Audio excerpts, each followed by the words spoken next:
Rachel Reeves' spring budget speech was a disaster, both for her personally and for the UK economy as a whole.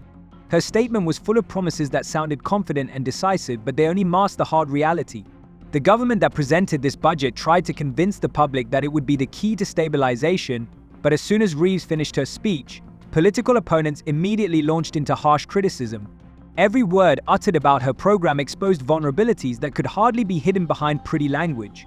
The budget, which was supposed to be a salvation for the economy, only exacerbated the current problems, demonstrating once again that the solutions proposed by the government would not lead to the long-awaited prosperity. Reeves claimed that her budget would bring stability and economic growth, but in reality her actions have only resulted in the country's economic situation continuing to deteriorate. In particular, despite her attempts to mask the failure through policies of tax rises and spending cuts, it was clear that no amount of action could return the UK to its previous growth. Reeves emphasized that increasing taxes on corporations and increasing the tax burden on citizens would finance the budget deficit, but this was a controversial statement. Against a backdrop of rising inflation and shrinking jobs, such moves not only failed to provide economic stability, but also increased social tensions in society. The Shadow Chancellor, shortly after Reeves' speech, conducted an utterly ruthless dismantling of her proposals. She said that the Reeves government did not understand the real problems of the economy, trying to find easy ways that only made things worse. Her speech was filled with fierce criticism of the budget, which she said could not be a solution to any of the existing problems. First of all, the tax hikes that hit businesses, especially small and medium-sized enterprises, were touched upon. Instead of supporting the business sector, the government, according to the opposition, strangled it with additional financial obligations, which only contributed to the withdrawal of many companies from the market and the closure of thousands of jobs. In reality, this will mean even higher unemployment and reduced economic activity. In a country where there is already a shortage of jobs and a growing number of people who have lost their stable income, such measures jeopardize not only the economy but also the very structure of the labor market. One of the main arguments made by the opposition was that the Reeves government completely ignores domestic problems and constantly tries to justify its failures with external factors, such as the war in Ukraine or the effects of global economic crisis. But as the Shadow Chancellor emphasized, we should not forget that economic stability depends on the right decisions domestically. Foreign policy and global issues certainly matter, but domestic measures should focus on building a resilient economy that can withstand any external shocks. Instead, the government continues to ignore the need for long-term strategies to support domestic markets and stimulate growth. Another sore point has been the increase in social spending, which the Shadow Chancellor says will further exacerbate inequality in the country. Rather than investing in job creation and support for small businesses, the Reeves government has pivoted on cutting spending in the most sensitive areas for society. This included not only healthcare and education, but also other social programs that have already been under pressure in recent years due to underfunding. Such steps will only increase social inequality and lead to a deterioration in the quality of life of millions of citizens, especially those who need state assistance to provide for their basic needs. The entire budget, according to the opposition, was aimed at short-term savings without taking into account that such measures cannot ensure long-term growth. By focusing on tax increases and spending cuts, the government hoped to deal with the budget deficit, but in reality it has only led to an even greater reduction in investment and lower purchasing power. As a result, the economy will continue to decline and the standard of living of most citizens will only decline. The problems of poverty, unemployment, and social instability cannot be solved by trimming social programs and increasing taxes on those already in dire straits. The opposition also could not fail to emphasize the fact that this budget, if passed, would leave many segments of the population even more vulnerable. The proposed tax cuts for the wealthy only exacerbate inequality, while small changes in favor of the middle class and lower strata are temporary and insufficient.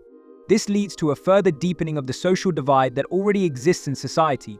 Political opponents have said that real economic recovery requires systemic reforms, rather than short-term measures that can restore investor confidence and create sustainable jobs. Instead of investing in long-term projects, such as infrastructure projects, or creating the conditions for SME growth, the Reeves government has made decisions that will only create more problems in the future. Long-term economic stability requires not only effort against the backdrop of the current crises, but also a clear strategy to rebuild the economy through the development of domestic sources of growth, rather than through cuts to social care and increased taxes on business. When the Shadow Chancellor began to dismantle Rachel Reeves' statements in her response speech, There was not only determination in her voice, but a caustic criticism directed at the whole course of the government. Her every word was undermined by facts that showed that Reeves had failed to address the problems she herself had created. Beginning with a rebuke on inflation management, the Shadow Chancellor said the government was failing to do a good job of controlling price rises, and this was primarily because economic policy did not take into account the real risks to businesses and the public. Since the last budget until today, the country's inflation rate has doubled compared to the forecasts that were made when Reeves came to power. This has resulted in the public's purchasing power being significantly reduced and businesses, especially small and medium-sized enterprises, being threatened with total collapse. Reeves is not only failing to control inflation but is leading the country into economic stagnation, the Shadow Chancellor said. She added that the plan proposed by Reeves failed to take into account that economic growth is directly dependent on the stability of small businesses and investor confidence. And while the minister has tried to contain panic by saying that the situation will improve in the future, the reality is that without strong support for entrepreneurs and a reduction in the tax burden on small companies, the country will face an even greater wave of redundancies and bankruptcies. It is important to note that Reeves made the decision to impose additional income taxes on large corporations and increase the tax burden on small businesses. This decision not only worsened the financial situation but also dealt a serious blow to businesses already struggling to recover from the pandemic and global economic problems. However, the Shadow Chancellor's criticism was not limited to rising inflation and tax policy. She lashed out with particular fury at the so-called external threat that Reeves constantly mentions in her speeches. The Reeves-led Treasury often points to external factors, such as the effects of the war in Ukraine or global economic crises, as causes of instability. The Shadow Chancellor sarcastically remarked that in fact the current situation is solely to blame for poor economic decision-making at home, saying that it is only the fault of external factors is like blaming the storm for not taking shelter in the rain, she declared. The Shadow Chancellor was particularly scathing in noting that Reeves is willing to blame everyone, including President Putin, for the economic woes, but never takes responsibility for her own mistakes. She emphasized that it is her decisions regarding the wrong budget policies as well as inefficient allocation of funds that are the reason why the British economy continues to drift towards crisis.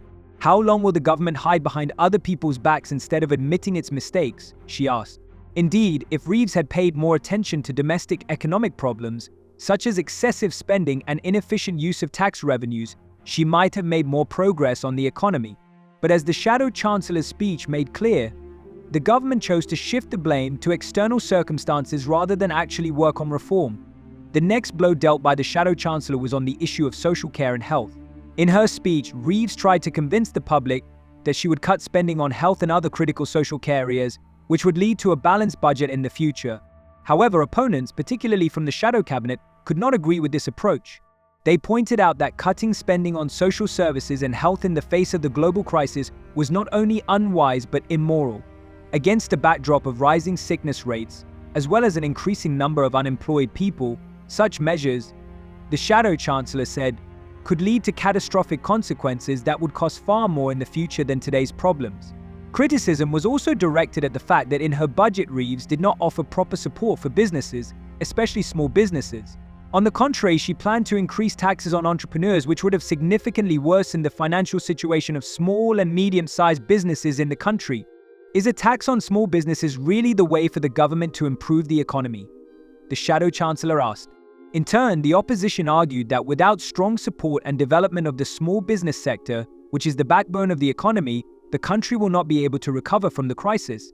Tensions in the labor market and worsening unemployment are all consequences of the economic policies that Reeves is pursuing, her opponents added. In response, Reeves tried to assure Britons that her plan would eventually lead to economic growth. But such loud promises did not seem to resonate. The Shadow Chancellor's speech was not just a response, but a real political battle in which she demanded real action from the government, not words. The question was not who would blame whom for the economic crisis, but what to do to fix the situation. In the fierce political debate that erupted after Rachel Reeves' spring budget presentation, it became apparent that none of her proposed measures were able to convince the public and economists of their effectiveness. In response to her statements, the political opposition not only harshly criticized the proposed changes, but also asked questions that questioned not only the very structure of the budget, but also its long-term sustainability. One of the most prominent points was the criticism of Reeves for her failure to take into account the real needs of business, as well as the lack of a clear strategy for dealing with the economic crisis. The focus was on the growing tax burden and measures to cut spending in social areas. The shadow chancellor, who easily defeated the government's proposals, emphasized that higher taxes, especially on small and medium-sized enterprises, would lead not only to job destruction, but also to a complete loss of confidence among businessmen. Above all, the criticism centered on the proposed tax hike for companies, which will directly hit small businesses. Small and medium-sized companies, which form the backbone of the British economy, have already faced major challenges in recent years, including the effects of the pandemic and global economic instability. With rising inflation and unstable demand for goods and services, raising taxes would be the final nail in the coffin for many of them. The solutions proposed by the government take absolutely no account of reality, the shadow chancellor said. She emphasized that with small businesses on the brink of bankruptcy, taxes as an additional burden would only accelerate the economic downturn. Instead of creating incentives for these companies to grow and develop, the government is instead making them vulnerable to external shocks and long-term economic instability. In addition to this, the issue of job support was no less pressing. In a country where unemployment is already rising, a tax increase, especially on job-creating businesses, is a suicidal move for the economy. The shadow chancellor also sarcastically pointed out that Reeves, in his budget, not only offers no real steps to restore jobs, but completely ignores the problem of rising unemployment in the country. Once again, the government has offered no workable measures to create the conditions for long-term job growth.